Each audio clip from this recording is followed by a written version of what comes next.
Welcome in. Welcome to Batting Cleanup. Alyssa Orange alongside Evan Kamiko with you. We're so excited to launch this new digital baseball show, a lot because of our backgrounds, how much we love the sport, but also talking Arkansas baseball and sprinkling in a little bit of softball too, right?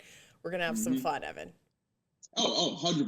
This is not going to be us in a suit and tie or dressed up fancy that you see us almost every day. It's more casual. Clearly, you can tell. I'm not in a suit. I'm loving life right now, talking baseball in a hat and a sweatshirt. So hopefully, this is going to be something that we're going to have a lot of fun, and it's going to be different than what you normally see us in capacity-wise. Yeah. This is a brainchild of us sitting around the office talking about the game, talking about our love for the game, and then we're like, we should actually do this for real. And so the two of us kind of came up with this idea. We came up with our title, Batting Cleanup, and so we're excited to kind of just bring you our thoughts as well as some stories from our playing experiences and some special guests as well. We have some special guests on today, and baseball's such a special season. I remember, Evan, a couple weeks ago sitting at one of the scrimmages on my day off and just being like, this is good for the soul. There's something about baseball season that has a different feeling around campus, has a different feeling, just energy for me, that really gets me excited. Yeah, it's the old saying, hope springs eternal, right? Every new hope is a new dawn.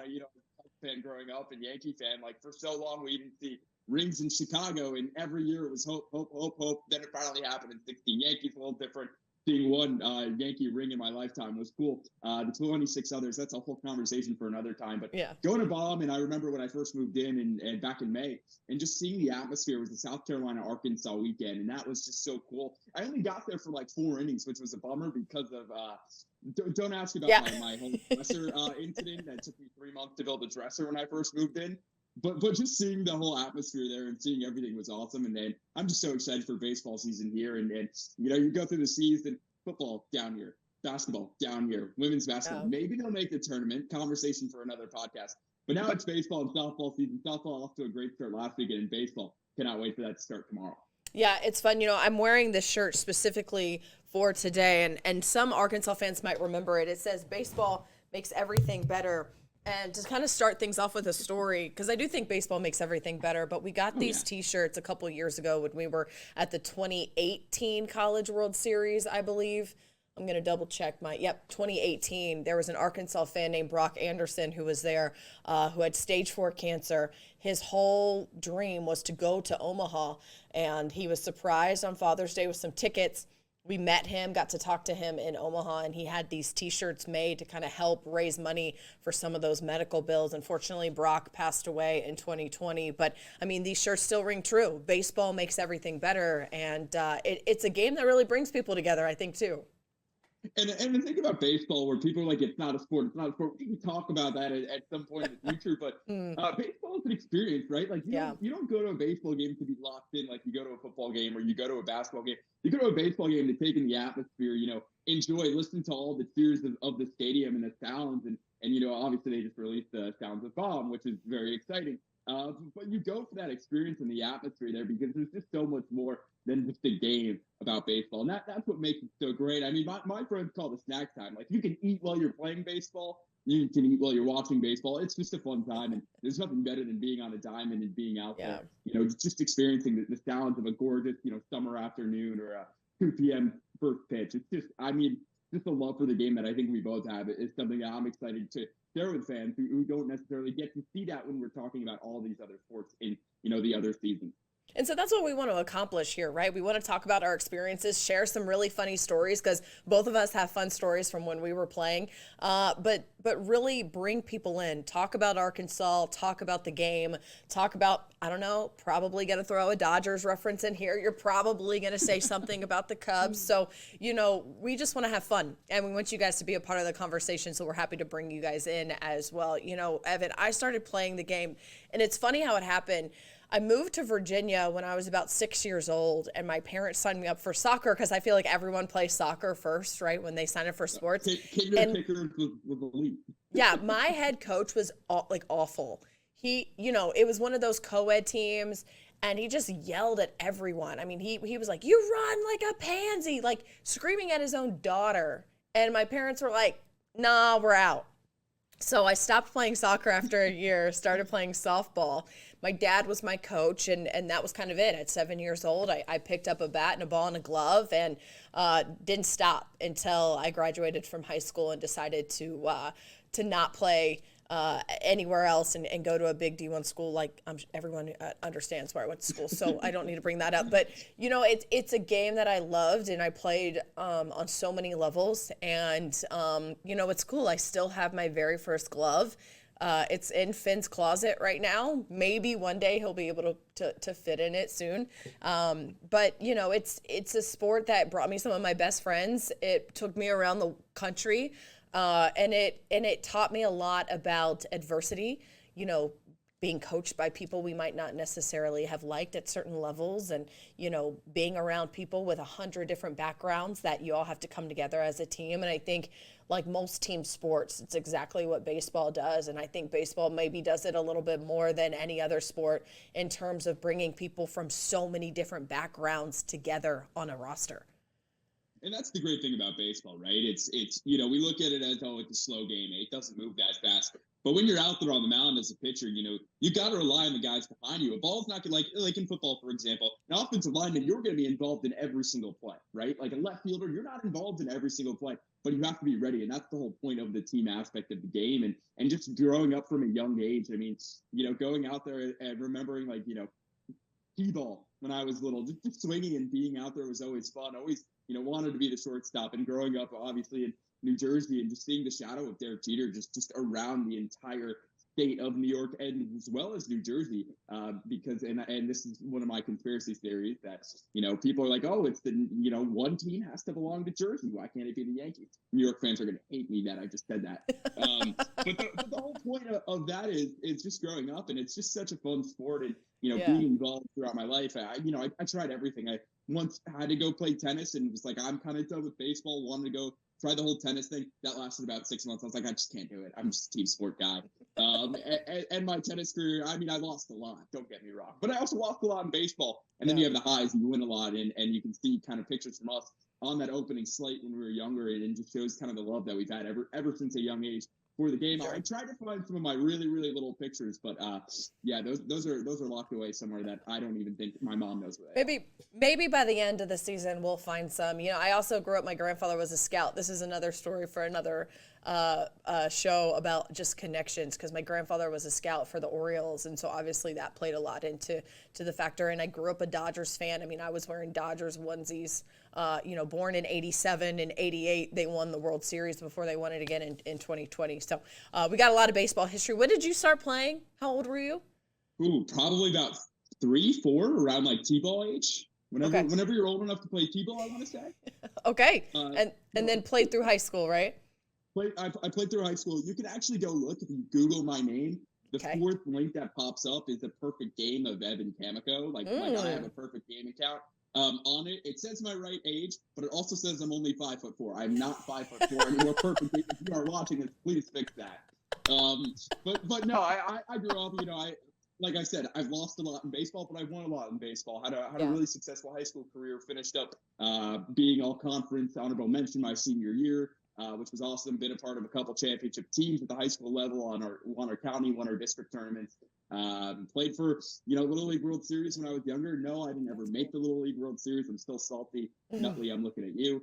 But no, I've been a part of baseball all my life, and that's kind of the fun of it. It's funny because I went to college and I was like, I really want to cover baseball. My dad and I always talked about the goal at going to IU was never to cover basketball. I covered basketball for 2 years, never to cover football. It was always to be around baseball. And I just kind of lost that when you got to Indiana and realized, Indiana, okay, I guess it's a basketball school. Didn't know that originally going in, because the goal was always baseball and to be somewhere to be back around the game. That's what excites me. Yeah, exactly. And I think, can we call ourselves washed up at this point? Oh, 100%. Okay. I think any former athlete can call themselves washed up. Okay, so the two of us are two washed up former players who are completely qualified to talk about the baseball team here in 2024. Can we all agree, right? I'm going to say so. If people want to come at me on Twitter, they can. But irrelevant. If I have a perfect game, there you go. I can talk about baseball. That's great. That's great. I'm pretty sure I've got trophies somewhere. One of these shows we got to show off some memorabilia. You might have some behind you already, but we're gonna have a lot of fun. We're gonna have a lot of fun anyway, sharing some stories about like when I got hit in the face, and Evan's got some story, with a ball, not a person. A ball. Oh, I've been hit with I feel like I needed to. Got hit in the face with a ball. No person hit me in the face. But we've got a lot of fun stories that we won't take up the whole entire first episode with. We're going to share and sprinkle throughout. But going back to baseball season, which is why we wanted to talk about this anyways, there's always that excitement around campus. And we have two very different perspectives, which I love. With me, this is my 11th baseball season. I got here in 2013, right as the 13th season ended. So this is year 11 for me. This is technically year 1 for you because the 2 games against TCU, like those don't count. So we're gonna watch that. They do count. I mean, they don't count. We're just gonna pretend like it didn't happen. Just Evan wasn't here. My June 1 start date, we're gonna call it June 5th. We're not going to tell people that you and Jacob showed up and winning stopped. Like, we're not, like, it's fine. We're just going to move on. Hang on, let me get out my tinfoil hat for my conspiracy. This will become a thing. Because Sarah Huckabee Sanders, may the powers be, just proclaimed tomorrow, February 16th, as the opening day in Arkansas. And there's a bunch of things, I won't read through it, but say what you want, my cap is on. We'll talk some baseball. I'll take the cop off for a minute. Yeah, hopefully they get that win over James Madison to start the season. Speaking of JMU, we've got a special guest. Kurt Dudley is going to join us, who covered this team, announcer for this team for a long, long time, just bringing us some insight on what the Duke Dogs bring to the table. And preview that, by the way. My mom, my dad, and my sister went to JMU. I was born on campus. I know I've told Evan that story, but my mom in grad school, water breaks in the admissions office. The athletic director's wife drives me to the hospital, which then got turned into dorm rooms years later. So for real, born on campus. Very first school I ever rooted for was JMU. So I got a lot of love for both teams in this opening weekend. But what are you expecting, Evan, when Arkansas takes the field for the first time on Friday? Honestly, I'm expecting hope from the crowd. Like, is that sad to say? I think defense is going to be something that I'm going to be really keen on in this game. Obviously, you have Hagen Smith starting. We'll get to Hagen Smith in a little bit. But really, I'll be keen on the defense. I want to see how everything goes, especially with Peyton Stovall being out. That's a big thing, right? Like, you're throwing in Jared Sprague-Lott. He was an American 10 all-conference player, hit 314. So I think the offense is going to be there. I'm excited to see this more power lineup from Arkansas, but I'll be really keen on the defense and if whether or not the infield specifically skips a beat when you have Peyton Holt moving to second base, Jared Sprague-Lott slotting in at third, and Vaheva Aloy. I mean, I can't say enough. I see everything on social media and going to I've been to 2 or 3 of the scrimmages. This kid's just impressive. Like, flat out, him between Hagen gets all the accolades, right? But I think what it's really going to come down to this year is Vaheva and Kendall Diggs are 2 guys that I don't think have gotten enough preseason love. Mm-hmm. Not only, I mean, we saw Kendall Diggs making ESPN top 10 plays over the summer when he was born with the Braves and the Cape Cod Collegiate League. Like, we've seen these guys' gloves, absolutely on display. So defense, I think, is going to be really important for this team because it's February. It's going to be cold. The bats might not get going like people expect them to tomorrow. What about you? Yeah, I think going back to Kendall, it might be something where there's just so much talent on this team and just talent in this league that Kendall, I don't want to say forgotten, but maybe overlooked, like you said. Kendall Diggs coming in for his 3rd year, and we know the kind of power he has at the plate, but I think he's kind of ready to show the skills he has in the outfield, and so I'm excited to see kind of what that looks like. But I think you're right. The biggest stuff that we've kind of talked about is like the outfield. Where's that chemistry? Because you don't really have anyone but Kendall Diggs coming back, but you got Jason Jones, who played a little bit last year. So what is that outfield going to look like? And then, Hagen Smith, and I think that we can kind of transition, right into Hagen, and you got to sit down with him and talk to him. But this is a kid who is now in his junior year, and I remember his freshman year. It was so highly recruited and touted and coming in, and he started off really well. But like a lot of freshmen, kind of got tired towards the end of the year just from arm fatigue, because your high school schedule is so much shorter than your college schedule. And they kind of rearranged exactly what his role was going to be. And so it's going from a starter early on, then getting a little tired, and then they're coming out of the bullpen. I mean, Dave has talked about being at Oklahoma State, and we were there in Stillwater, and they had to go to the pen, and they brought in Hagan. Even though he was a freshman, Dave said, I think he is the guy to get the job done, and he did. And I think that was where he finally gained that confidence back that he had at the beginning of the year. And we've seen him grow and grow and grow since then, and I'm excited for what junior year Hagan is going to bring too.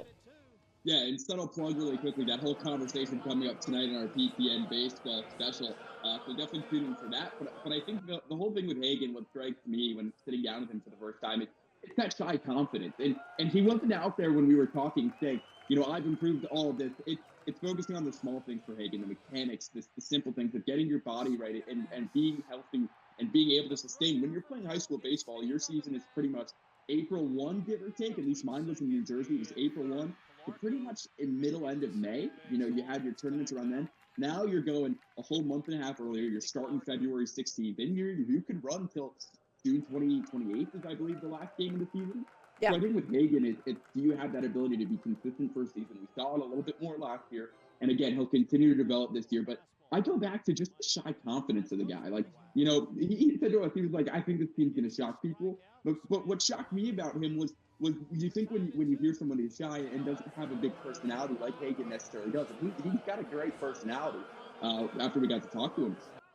But that confidence of being able to say, I'm not going to be the loudest leader, but I'm going to be the guy who's going to outwork everybody and want people to follow me, right? Like, it's all about when you're on the mound, you want that confidence, and especially for this Arkansas pitching staff, who is arguably the deepest pitching staff in the entire country right now, especially with your starting. Knock on wood.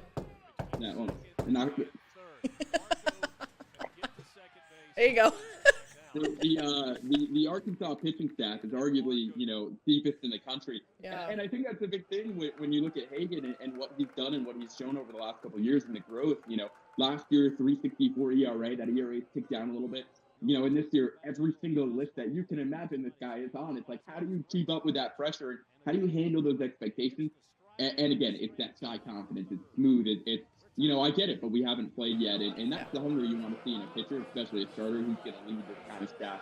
So it's just impressive, and I can't wait for everyone else to see our conversation. That shy confidence that you're talking about, or quiet confidence that you're talking about, I think Arkansas fans are going to watch Hagan, and if they haven't already, specifically this year, and he's going to remind you, I think, a lot of Blaine Knight a couple of years ago, who was on that 2018 team where, Blaine didn't talk a lot. Blaine was pretty quiet, but he had that confidence on the mound and that stature on the mound that you knew it was going to be scary to step into that box because you didn't know what was coming at you, and he was going to keep you on your toes. And Hagan reminds me a lot of Blaine when Blaine was here in that 2018 season when he was their Friday opener starter pitcher. So I'm excited to see exactly what he does, and we're going to be keeping track because I feel like this isn't the last time they're going to be talking about Hagan Smith. We've got a K count. Right? So we've got this graphic for our show. We're going to be keeping track of Hagan's Ks throughout the season, and that's going to be a lot of fun. We've got our dinger count as well for Kendall Diggs, how many home runs Kendall Diggs. Speaking of that, by the way, we always do this. I'm kind of putting you on the spot because I didn't put this in our rundown. Uh-huh. We like to guess who's going to hit the first home run of the year. Oh, that's tough. Tough. And it's always been someone who surprises you, right? Yeah. So let's see. Can I go with a bold take? Yeah. I'll give a bold take after you. Okay. Please go first. Okay, you want me to go first? All right. So bold take. We've talked a lot about Hudson White, the catcher coming in from Texas. No. Is that who you're taking? Okay, I won't take it. No, You know what? I'm done. You should have gone first. My bold take, I'm and sorry. that's why I'm keeping the tinfoil hat on, is we talked, like you said, Hudson White now moved up from 2-1 in the rotation, or in the lineup. First at bat home run from Hudson White coming tomorrow. I love it. I have Okay. this on. That's why I wanted to go. And the second you said Hudson White, I was mad. My other one was going to be Behave Loy. Okay, well, I think I'm going to actually stick with Kendall Diggs, though. As much as I want to kind of see if I can, off the wall. I mean, we watched him hit a home run off Hagan Smith and Mason Molina during the preseason, during these scrimmages this last couple of weeks. So I'm sticking with Kendall Diggs. You've got Hudson White. That's totally cool. We're going to take a quick break. We're going to talk about JMU. And again, I mentioned we have Kurt Dudley. He's going to join us right after this. Stick around. Welcome back. It's a pleasure to be joined now by Kurt Dudley, the Director of Media Communications Emeritus at JMU. And we've talked a little bit throughout the show about how special JMU is a place for me, and I know it's a special place for you. And here they are as our worlds combine, getting ready to open up this season with Arkansas. When you saw Arkansas on the schedule for JMU right off the bat, what was the impression? Well, first of all, thank you for having me on the show here today. And secondly, great to talk about baseball. Thirdly, wow, okay, you're playing Arkansas. Coach Marlon Eikenberry, who has been here since 2016, not shy if you go back and look at some of the years that he's been here and opening the season with those that level of opponent. Some have been very successful, some not so. And sometimes it's put the Dukes a little bit behind the eight ball as far as the getting out of the gates with their record is concerned. But I think all in all, it's always a good challenge, always a good opportunity to get a little better and test yourself early and just find out, what you got. So we'll learn a lot about the Dukes, I'm sure, this weekend, albeit on the road there in Arkansas. But, these guys, they relish that. They like the idea of being able to go to an SEC, an ACC, even out in California a couple of times to play some of those high level programs. So yeah, it's one of those where it's like, great, I wish I were going, but I'll be keeping an eye on what's happening from here at home. Well, I can't promise that the weather's going to be any warmer. It's warm right now, but it might get colder. So it might just be as cold here in Fayetteville as it is in Harrisonburg. But these guys come here, they get to see the facilities, see what it's like to play against an SEC caliber team, and really kind of put a measuring stick on where they need to be and what they need to work on heading into week 2. Yeah, you're right. That's it. You're going to test the arms a little bit, see how deep the arms might be, see how quick the offense is ready to respond to things. As a lot of the core offensive players do come back from this team, they do lose a couple of their top hitters when you look at it statistically from a year ago. But the one thing too that's kind of neat now, we're also nestled in the middle of the Valley League, which is a summer collegiate league that has a high profile quality players that come in here. It's not the Cape Cod, but most of JMU's players end up going at a pretty high summer level. And so they do interact quite a bit, quite frankly, with a number of ACC and SEC players.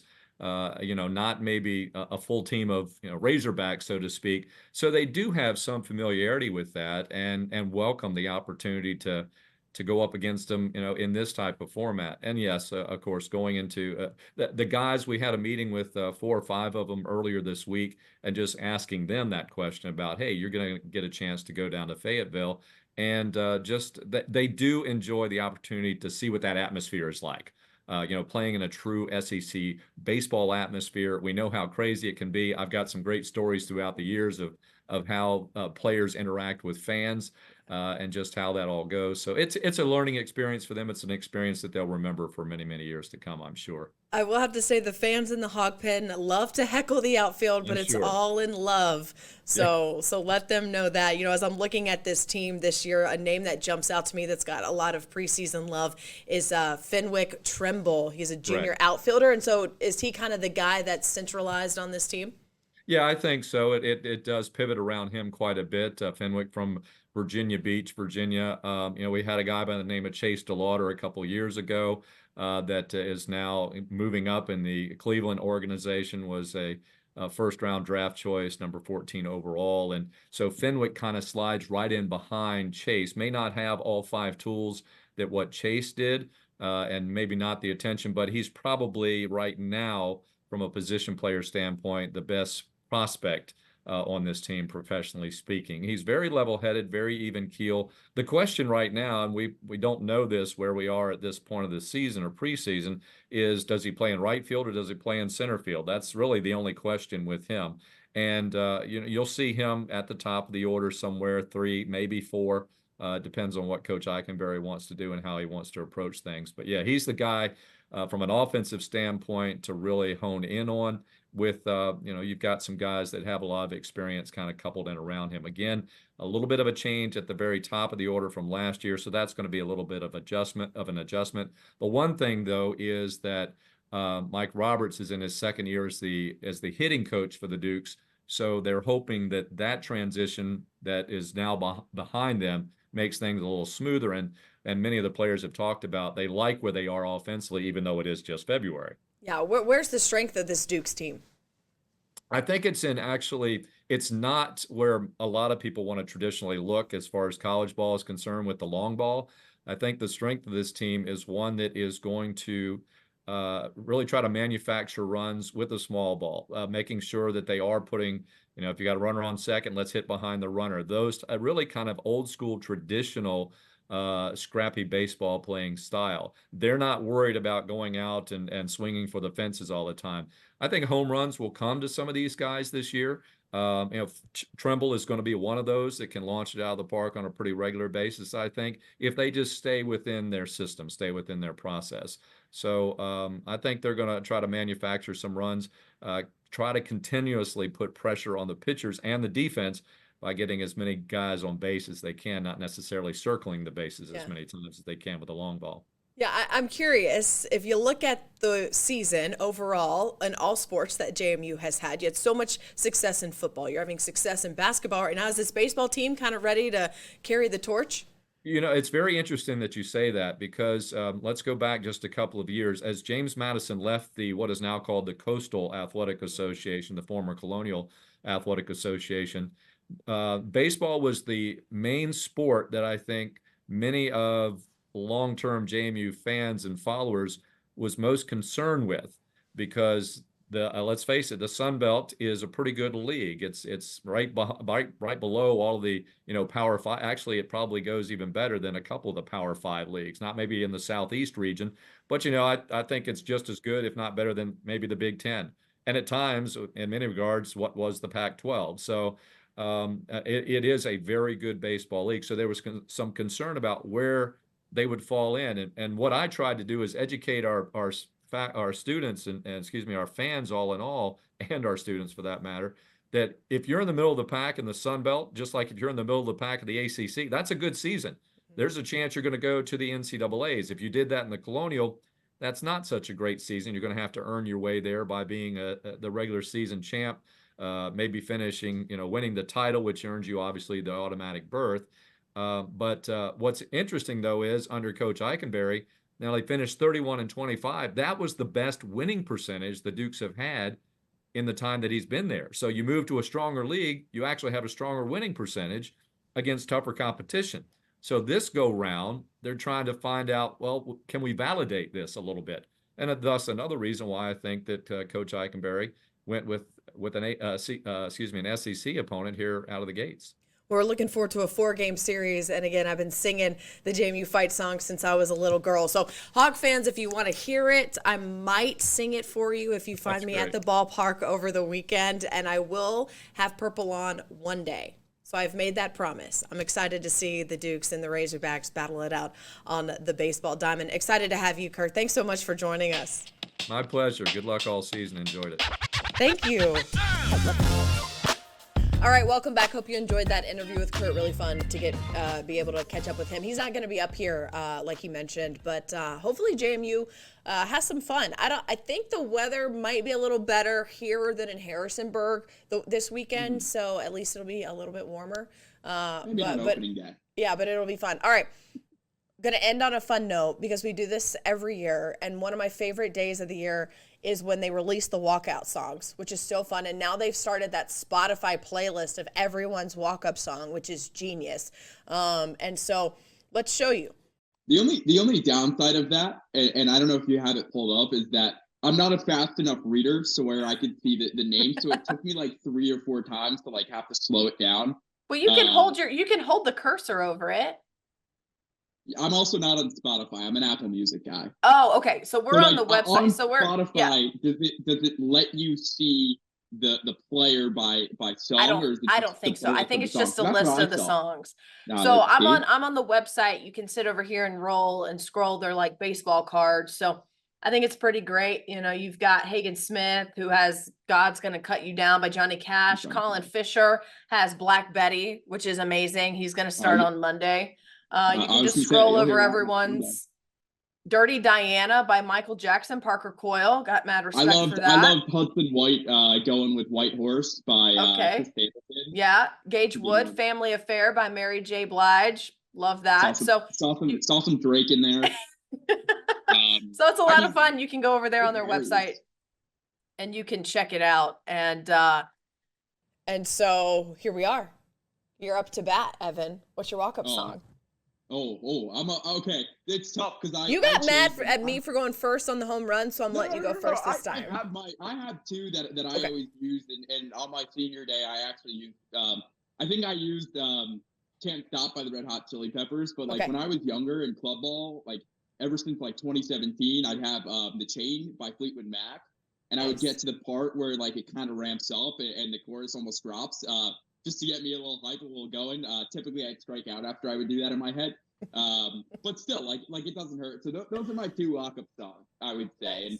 And yeah, that's my picks. Always classic ones, always good ones. That's great. I like that. So, we did this a couple years ago. Still a great song, walk-up song. We didn't do walk-up songs when I was in high school. It was not cool yet. But I always go back to Lose Yourself by Eminem. It's just a great song in general. And so I love that song. And I'm going to stick with it, I think. I was listening to music, always put music on when I'm like doing stuff around the house. And I heard a song and I was like, this is it. This is my walk-up song. And I don't remember what it is. So we're going with Lose Yourself by Eminem. So I think those are two good picks though. I think they're great picks. Lose Yourself is a classic. Yeah. Anytime that the Mom Spaghetti lyric comes on, you know it gets serious, and Yeah. that strikes fear into the pitcher's eyes. Yeah, exactly. It does. It does. All right. Well, I think this has been a really fun first episode of Batting Cleanup, Evan. I would have to agree, and I love one of the cool things that you'll see about this show that you might not see with podcasts, from other outlets, is all the graphics that we've been throwing in and been using. We took a lot of time to make a lot of those things. We I can't did. wait for those to continue to be put to use. And again, just showing another aspect of kind of what this show is, rather than just a simple podcast with a green background. It goes to show, what we can do. And again, people haven't seen these. You've seen the Hog Hoops graphics and the Arkansas football recruiting report, but you've never seen some of this stuff. And we'll keep doing that as the season goes. I wanted to plug that because we didn't talk about it yet. And There you go. Most people are probably like, what is he talking about now? That'll We're be a gonna theme get to during it. this podcast. We're gonna get to it. I'm just excited. I'm excited to talk baseball. I'm excited to see how the season goes, share some stories, and have guests on. Again, we had Kurt Dudley with JMU on this week.